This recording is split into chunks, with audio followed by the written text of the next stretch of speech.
Last year in the United Kingdom, 58% of people aged under 18 applied for the first steps of gender reassignment surgery.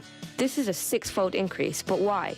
What has influenced transgender youth to go ahead with such drastic physical and emotional change? My name is Max. I identify as male, but I was born female. This is where I was sent for my first initial assessment in late 2016. I've been there several times since. People seeking hormone therapy seen by either a doctor, a therapist. So with it becoming ever harder to gain access to medical intervention, why has it risen so much? I spoke to Bernard from Gaia's to find out why. 5 in 100 people are gender diverse. Within that number, 1 in 100 are binary, and 4% are non-binary, essentially 3 million people. Among those in the adult group, it's growing at 22% per annum compound over the last 5 years, and in those 18 and under, it's growing at 58% per annum in the last 5 years on average. For factors, one is more support groups. In total, there are about 400 groups. When we set up our charity back in 1997, there were about 5. Also, much more information is available. I mean, the internet's made a huge difference. Even very young people can find out information on the internet. You can find anything online. With a simple Google search, not only can I find contact information supplied by the NHS and online support, but I can also find my rights as a trans person. Using Google, we can read the Equality Act of 2010, which enables trans people to live a safer life in schools, online, employment and general day-to-day lives. This could be encouraging youth to come forward with their gender identity and to pursue it further with reassignment surgery. When I came out, I had support from both family and friends, which is what really got me through, but I know others aren't so lucky. 84% of trans people have considered ending their lives at some point, and at least 35% have attempted suicide at least once. Even with figures like these appearing in the day-to-day lives of trans people, more and more people are coming forward for the first steps of transitioning. So today I'm here to meet Danny, a 21-year-old trans male. He recently started taking testosterone. Not everybody has to medically transition. Some people don't want hormones, they don't feel like they need it. Some people don't feel like they want top surgery or lower surgery. It's a very personal decision.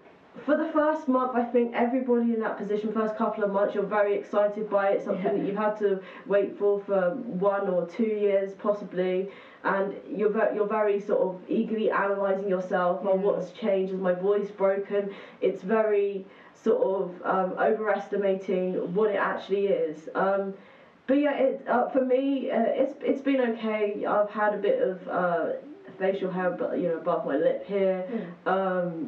I think my voice has got a little bit deeper, just inflections. Today is the 1st of November 2017, and I am 1 day on testosterone. This is my voice 1 month on testosterone. This is my voice 2 months on testosterone.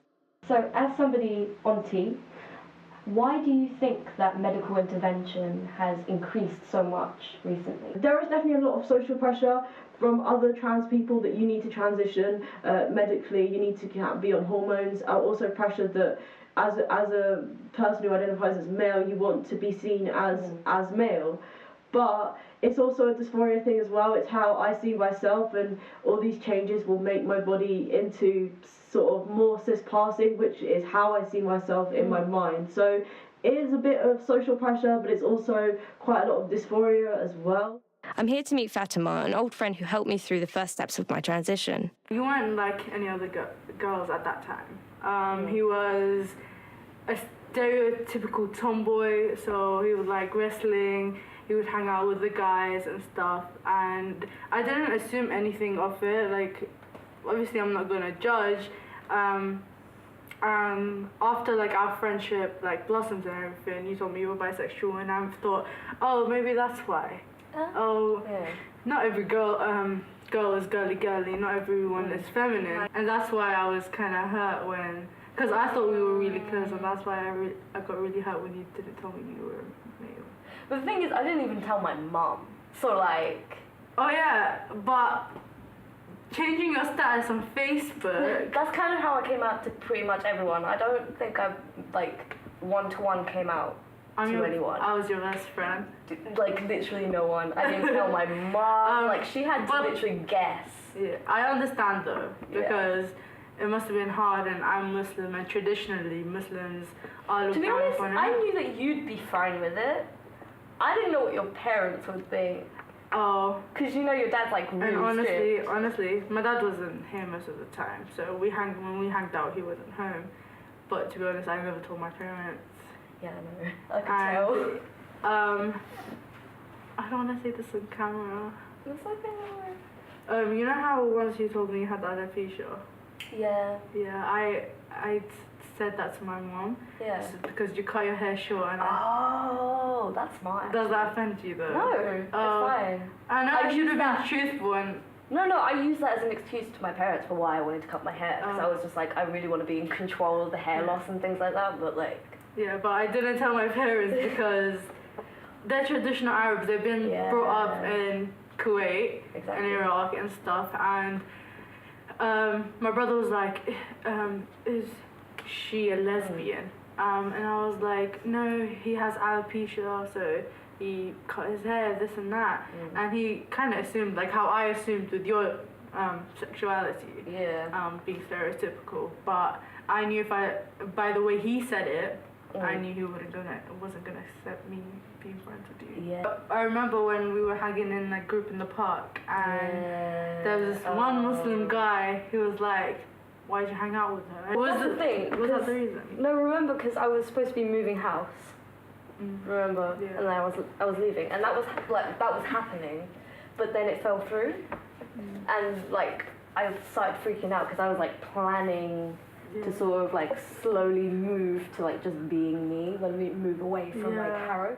Then that didn't happen, and then, like my parents were like, oh, you're just gonna have to go back to school, and I was just like, no, not happening, because it's either I stay in the closet or I go out, like come out to people that know me, like everyone knows me, and then like Over the last 3 weeks, I've met and spoken to 3 people from 3 different walks of life, all brought together by my question: why has medical intervention become such a high demand in the last 3 years? All agreed that social ethics have become more positive, so have allowed space and room for the community to rise and thrive. The changes has allowed us to become more open with ourselves and the people around us. But as Fatima pointed out, there is still prejudice in some communities. I think medical intervention will become ever more popular. My personal transition has been a fight, and I will continue until I get the body I was always meant to have.